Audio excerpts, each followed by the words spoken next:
우리가 비디오를 보거나 게임을 하기 위해 전화기를 옆으로 돌리면 화면이 자연스럽게 바뀝니다. 가속도계라고 불리는 피네드 크기의 칩이 그 기능을 담당하죠. 장치를 기울이면 지름 500미크론 가속도계의 기능 부분이 그것을 감지합니다. 테이블에 가만히 놓여 있을 때 이것은 지구의 중력, 하나의 G만 측정합니다. 그리고 전자기장의 변화는 카메라가 사진의 위치를 이해하게 합니다. 0.5mm 마이크로 회로, 그건 바늘 구멍보다 더 작아요. 비슷한 시스템이 우리가 알고 있는 가장 정교한 기계에도 설치되어 있어요. 바로 우리 몸이죠. 뇌의 디자인도 이와 비슷해요. 엘리베이터나 차를 타고 움직일 때 혹은 머리 위치를 바꿀 때 가속을 감지합니다. 그 전정 시스템은 눈과 연결되어 있습니다. 지금 바로 머리를 기울여 돌려보세요. 여전히 화면 위 글자를 읽을 수 있을 거예요. 동영상을 촬영할 때 스마트폰처럼 카메라가 움직이며 흔들리면 내부 가속도계가 작동하기 때문에 사진이 매끄럽게 안정된 모습을 볼 수 있습니다. 하지만 움직이지 않는 화면에서 같은 영상 보기를 시도해보세요. 모든 게 흐릿해져요. 움직이는 배나 비행기와 같은 상황에서는 눈과 전정 체계의 뇌에 도달하는 신호가 서로 모순되는데, 그러면 멀미가 나게 됩니다.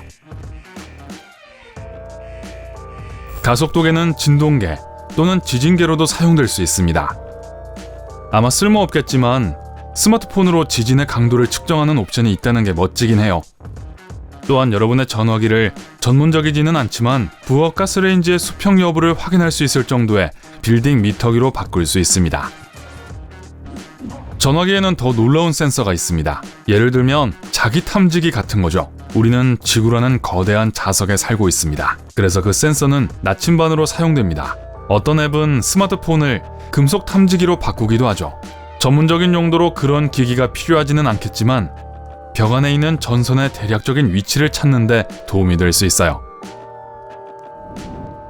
전화기의 GPS 칩은 최소 3개, 보통은 4개의 위성으로부터 신호를 수신하고 신호의 강도 차이를 이용하여 위치를 계산합니다. 지구 전체 표면은 31개의 위성으로 덮여 있어요. 현재 위치의 고도를 전화기로 알 수 있습니다. 대부분의 경우 스마트폰은 GPS 위성 신호와 가장 가까운 GSM 타워에서 전송된 데이터를 결합하여 위치 확인 속도와 품질을 향상시킵니다. 일부 응용 프로그램의 GPS 도구는 스마트폰이 지도상의 설정 지점에 접근하면 윙윙거립니다. 버스 정류장을 다시 놓칠 일이 없을 거예요. 또한 스마트폰을 차량 내부에 두고 내리면 차량 알람 시스템으로 전원될 수 있습니다. 같은 센서를 사용해서 전화기가 속도계가 될 수도 있어요. 이론적으로 이것은 심지어 비행기에서도 작동할 수도 있습니다. 면적을 계산해야 하나요?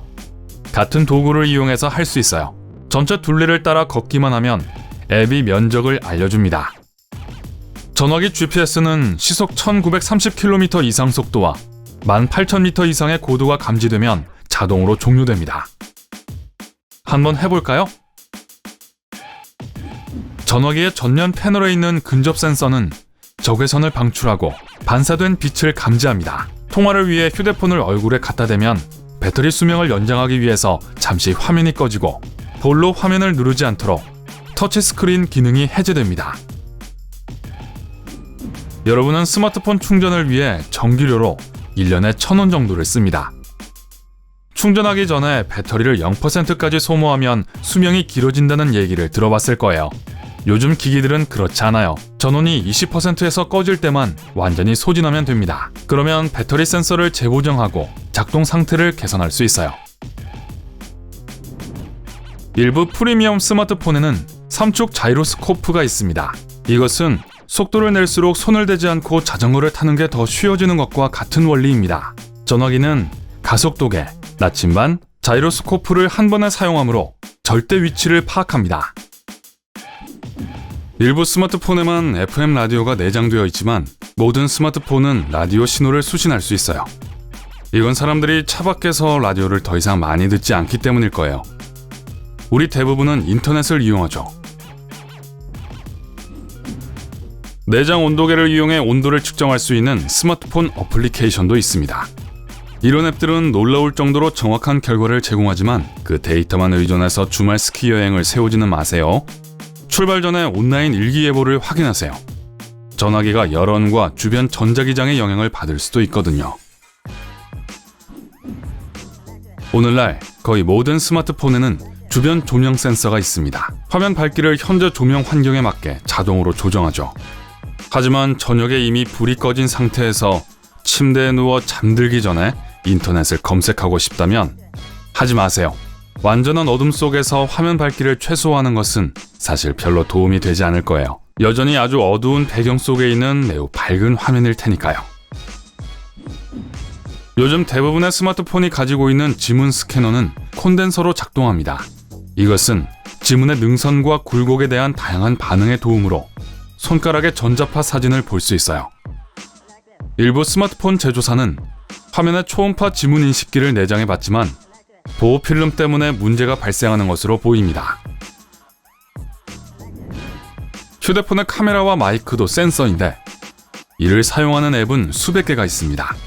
카메라를 광학 센서로 사용하면 전화기를 블루투스 컴퓨터 마우스로 전원할 수 있습니다. 마이크는 음량을 측정하는 데 사용할 수 있고 스마트폰 주변 소리를 그래픽 형태로 바꾸는 진동 기록기로 사용할 수도 있어요. 이 기능은 그 노래 누가 불렀더라? 와 같은 상황에서 음악을 인식하는 어플에서 사용됩니다. 스마트폰을 튜닝 포크로 사용하여 기타 또는 다른 현악기를 훨씬 간단히 튜닝할 수 있습니다. 일부 고급 스마트폰에는 기압계가 탑재되어 있지만 기압의 기준 수치로 현지 기상 데이터를 수집하기 때문에 온라인 상태여야 합니다. 솔직히 말해서 요즘 날씨 예보를 위해 기압계를 사용하는 일은 없을 거예요. 날씨는 대부분 온라인으로 확인하니까요. 스마트폰에는 황금 원석보다 더 많은 금이 함유되어 있습니다. 41개의 스마트폰에는 1g의 금이 들어있는데 같은 양의 금을 추출하려면 약 900kg의 원석이 필요합니다. 태블릿은 심지어 바지의 주머니 사이즈까지 바꾸었습니다. 몇몇 의류 제조업자들은 더 큰 전화기를 넣을 수 있도록 주머니를 더 크게 만들었습니다. 주머니에 쏙 들어가요. 스마트폰 보면서 걸어다니느라 주변 환경을 인식하지 못하면 스마트폰 좀비가 됩니다. 스몬비라고 하죠. 독일의 아우그스부르크에서는 스몬비들이 볼 수 있도록 지상의 신호등이 추가로 설치되었습니다. 터치스크린은 우리 모두가 좋아하는 옵션이고 아주 편리하긴 하지만 때로는 반대로 작용하기도 합니다. 애플의 공동 창업자 스티브 워즈니악은 888-888-8888 전화번호를 소유한 첫 행운아가 되었습니다. 하지만 그 후 그는 하루에 100통 이상의 잘못 걸린 전화를 받기 시작했는데 대부분은 터치스크린을 갖고 놀던 아기들 때문이었죠. A로 시작하는 이름과 성을 가진 사람들도 때로 같은 문제에 직면합니다. 정말 짜증나겠죠? 터치스크린은 피부 접촉에만 반응합니다. 하지만 사람만 피부를 가지고 있는 건 아니에요. 많은 애완동물들이 스마트폰과 태블릿으로 특별 게임을 즐깁니다. 어떤 어플리케이션들은 심지어 애완동물의 야옹소리와 짖는 소리를 인간의 언어로 번역할 수 있다고 광고하죠. 하지만 전 그런 번역을 전적으로 믿지는 않아요. 오늘 새로운 것을 배웠다면 이 영상에 좋아요를 주고 친구와 공유하세요. 여기 여러분이 좋아할 만한 다른 멋진 비디오들이 있습니다. 왼쪽 또는 오른쪽을 선택하고 삶의 밝은 면에 머무르세요.